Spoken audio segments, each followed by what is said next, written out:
C'est Ababacar Sadir-Bey. Bonsoir, M. Bey. Bonsoir, Anne-Marie. Donc, c'est désormais connu. L'enquête fait état aujourd'hui de 18 32 473 habitants. Ce chiffre est-il définitivement bouclé?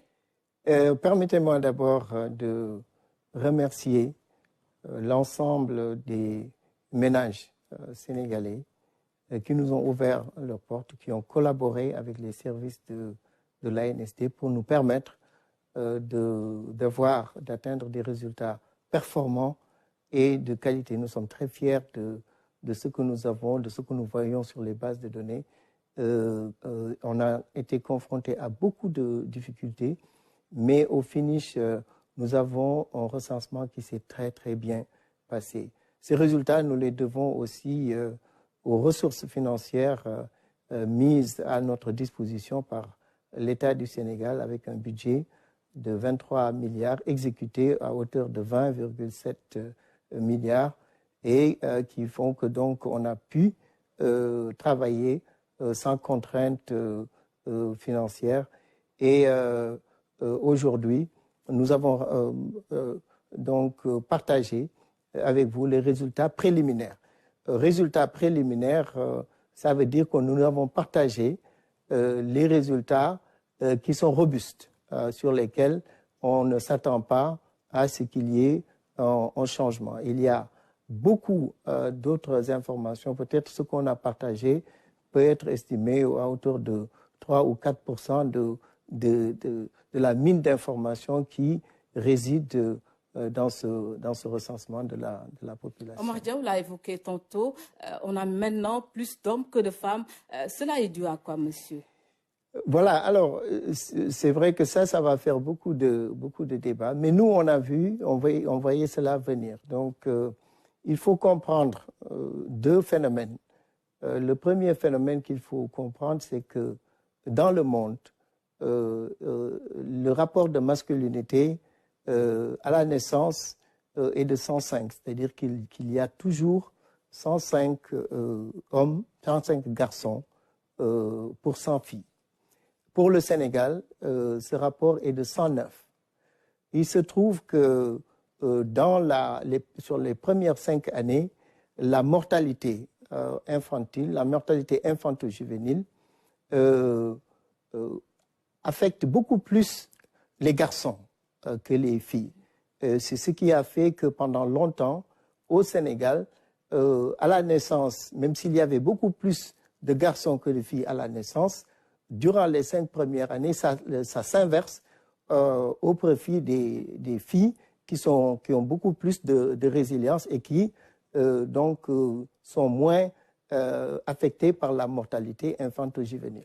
Sur les 15 dernières années, ce qu'on a constaté au Sénégal, c'est une amélioration de la mortalité infanto-juvénile. Les services sanitaires, les conditions de vie se sont améliorées au niveau sanitaire. Ils font qu'on est passé en 2005 on perdait 121 enfants pour 1000 naissances vivantes. Et au-delà du chiffre, oui, allez-y. Oui, en 2019, on en perd maintenant 37. Je ne veux pas dire on en perd que 37 parce que 37 est toujours élevé. Mais on est parti de 121 pour 1000 naissances vivantes. Aujourd'hui, en 2019, on est à 37 et l'ANSD a travaillé sur une enquête démographique et de santé en 2022. On aura les résultats bientôt et qui vont montrer encore que ce 37 pour 1000 va encore baisser. Donc c'est ce qui fait qu'il y a un rattrapage des garçons sur cette tranche d'âge 0,5 ans. Et d'une manière générale, on voit que sur la tranche 0,15 ans, ça s'inverse au profit des garçons. Et globalement, donc, nous avons un rapport de 102,6. Mais sur les 0,15 ans, c'est les hommes qui sont plus nombreux, mais à partir de 15 ans, effectivement, ce rapport s'inverse au profit des filles.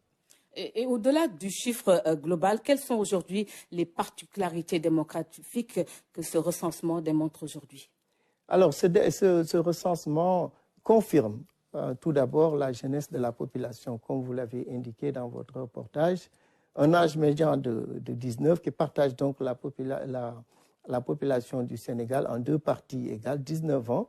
C'est donc l'âge qui partage la population en deux parties égales. Les jeunes jusqu'à 35 ans, c'est 75% de la population qui est jeune, mais aussi c'est une population qui est marquée, comme vous l'avez dit, avec un rapport de dépendance qui baisse.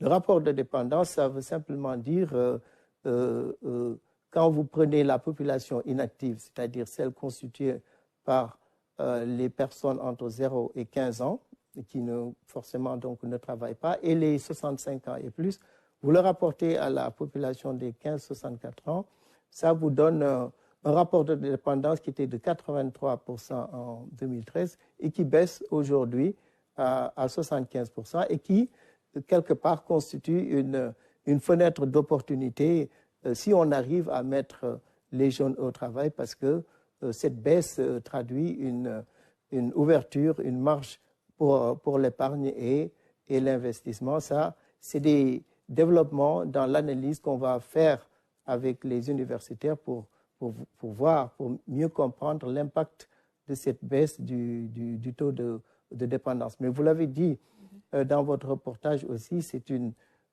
population qui est très inégalement répartie sur le territoire, avec l'essentiel de la population qui vit dans la partie ouest, avec l'axe Dakar-Thiès-Diourbel, qui pratiquement est à 47%, 46,8%. Mais si vous y ajoutez la région de Louga et la région de Saint-Louis, cumuler ces deux régions font 13%, vous avez 60% de la population qui vit sur la partie nord-ouest. C'est des défis, c'est des challenges sur lesquels donc, nous sommes appelés à réfléchir.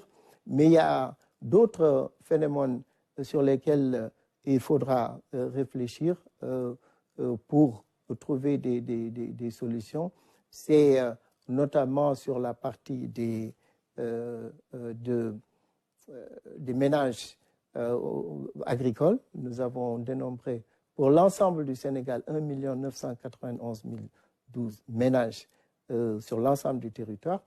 Mais sur cette population, sur ce nombre de ménages, nous avons dénombré à peu près 45,6% de ménages qui ont une activité agricole. Autre constat, M. Bey, dans ce rapport, le recensement montre encore une fois que Dakar n'est plus le département le plus peuplé du Sénégal. Le curseur apparemment s'est déplacé maintenant sur Mbacké. Oui, Mbacké devient donc le premier département du Sénégal grâce à l'expansion de Touba, la croissance phénoménale de Touba qui fait que Mbacké, à partir de ce recensement, devient le premier département avec plus de 1 300 000 habitants, qui est suivi de Dakar avec 1 100 000 habitants. Le troisième département du Sénégal, c'est Mbour, qui vient devant Thiès. Maintenant, le département de Pikine, qui a été scindé en deux entre Keur Massar et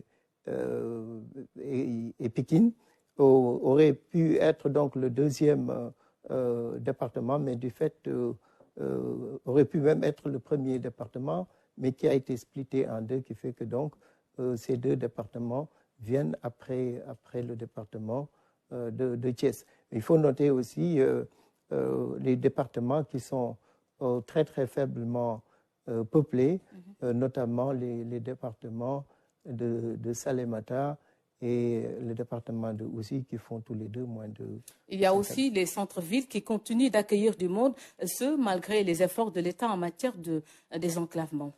Oui, bon, on arrivera dans le rapport provisoire sur la situation des villes, mais sur aussi les taux d'urbanisation. Nous sommes en train de travailler avec les équipes sur une nouvelle définition de l'urbain. Vous savez, avec l'acte 3 de la décentralisation, ça a un peu bousculé les définitions sur l'urbanisation. Et donc, dans le rapport provisoire, nous aurons les taux d'urbanisation, mais aussi les populations des différentes villes. Le recensement se fait tous les 10 ans. Pour cette fois-ci, comment avez-vous procédé? Alors, le recensement est une opération extrêmement complexe et lourde qui se déroule sur une période de 2 ans. Le décret qui a créé donc là, le comité de pilotage et les comités techniques qui ont travaillé sur ce recensement date de septembre 2021. Quand vous commencez un recensement, c'est d'abord une phase de conception où les outils, les questionnaires, les outils de formation des agents recenseurs, tout ça est conçu par les équipes qui travaillent et qui devraient les tester aussi. Ensuite, il faut un recensement, une cartographie du pays. La cartographie, ce n'est rien d'autre qu'un recensement des concessions. C'est toutes les concessions du pays qui sont recensées, mais aussi les infrastructures socio-économiques de base. Donc, c'est une très vaste opération qui, cette fois-ci, a été digitalisée. Ça veut dire qu'aujourd'hui, l'ANSD, le Sénégal, dispose d'une base de données de toutes les concessions qui sont dans ce pays sous forme de géolocalisée avec tout ce qui est centre de santé, tout ce qui est hôpitaux, tout ce qui est mosquée, tout ce qui est infrastructure socio-économique de base aujourd'hui est à notre disposition et nous pouvons les mettre à la disposition des intéressés. Donc cette phase est cruciale qui nous permet d'avoir, donc de connaître non seulement le nombre de concessions, mais aussi le nombre de ménages. Ensuite, vous avez donc toute cette partie de sensibilisation, communication qui a permis à l'ANSD de traverser, de parcourir tout le pays avec des CDD, des CRD, avec les gouverneurs, les préfets, rencontrer les différentes associations, les Badianougor, etc.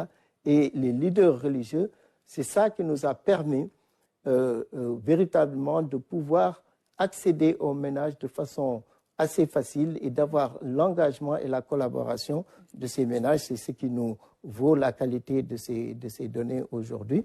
Mais après tout ça, il faut tester. Donc la phase recensement pilote.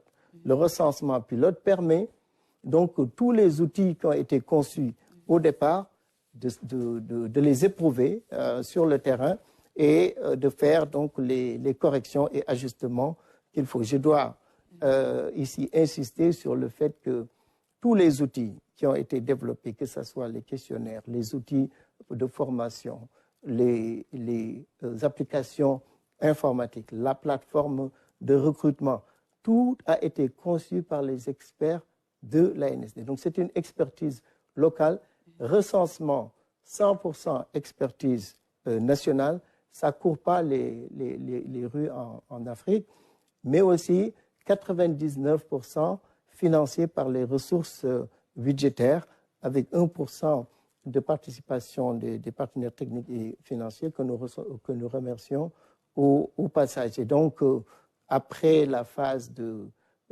test, de recensement pilote, il faut donc le dénombrement. Et ce dénombrement n'est pas la phase ultime, hein, parce que il faut contrôler par la suite. Et c'est pour ça que nous faisons une enquête une enquête post-censitaire. Et ça nous permet de faire du contrôle qualité pour redresser, ajuster les chiffres pour les zones qui ont été mal couvertes. Merci beaucoup, Monsieur Bey. Je rappelle que nous étions tout à l'heure avec Ababacar Sadir Bey, directeur général de l'ANSD, l'Agence nationale de la statistique et de la démographie. Merci. Je vous remercie.